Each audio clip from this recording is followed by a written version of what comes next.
I was 14 when I first accepted Christ as my personal Lord and Savior through a campus outreach at Benigno High School. Since then, I became an active member in Victory. I entered college in 2005. Sadly, I easily got into a lifestyle of sexual immorality because everywhere I turned, it seemed like a norm. I got involved in ungodly relationships and had multiple sexual partners of the same sex. After 3 years of living that way, I started to notice that I get tired easily.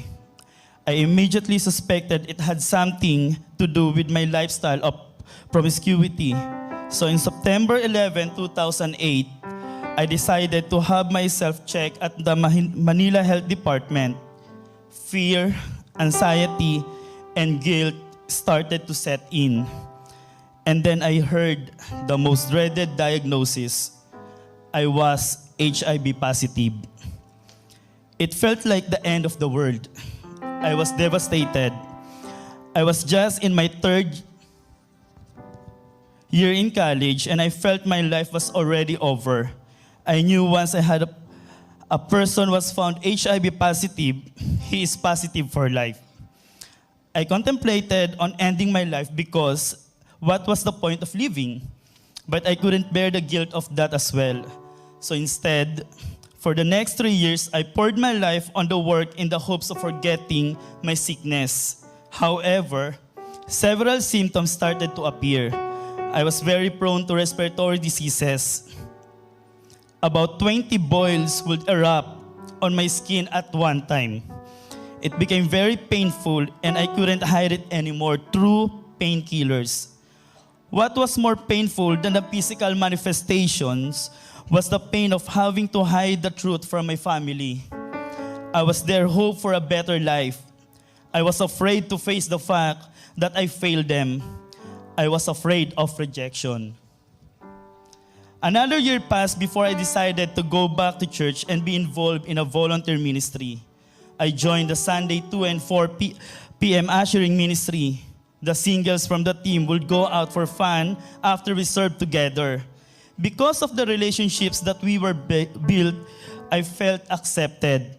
I knew I belonged to a family. Then my trust and confidence in them began to develop.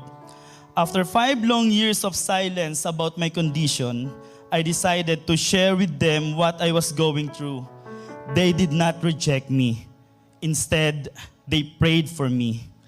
They encouraged me not to give up and keep believing God that He would heal me.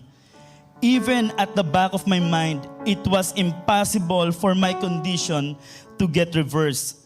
Their faith increased my faith to believe in God for a miracle.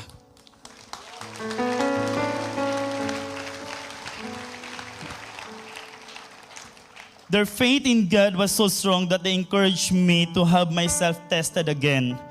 On my own, I was hesitant to do it. I did not want to hear another disappointing news.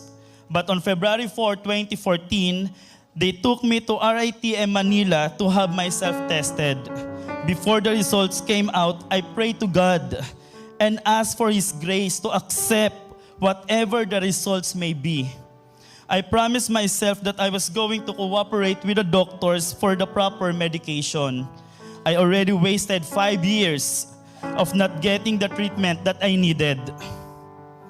Even if I had a year or 2 left of my life, I was going to make the best of what I had left. In my heart, it was a battle. I wanted so much to be healed. I wanted so much to believe that nothing was impossible with God. At the same time, the enemy was telling me I deserved what I had. Waiting for the blood test result was agonizing. Finally, when the result was handed to me, I couldn't believe what I read. The test results came out negative for syphilis.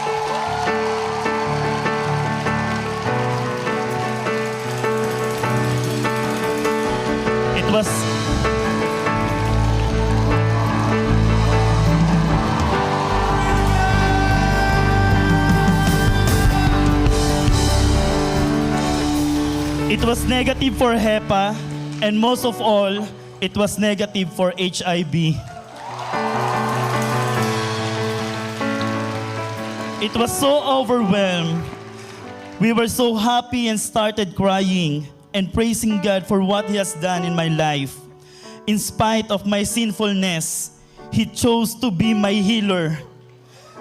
In spite of my doubt and unbelief, He chose to prove Himself powerful.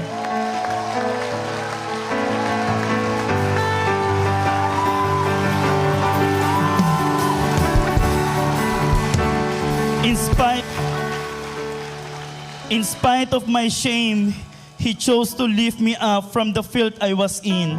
In spite of who I was, He chose to do His miracle. I know I deserve none of this, but I will forever be grateful to my God who has rescued me.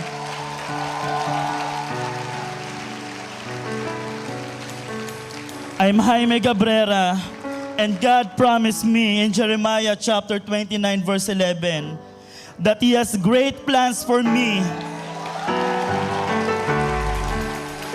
He will not harm me. His plans are to give me hope and a future. Believe He has the same for you.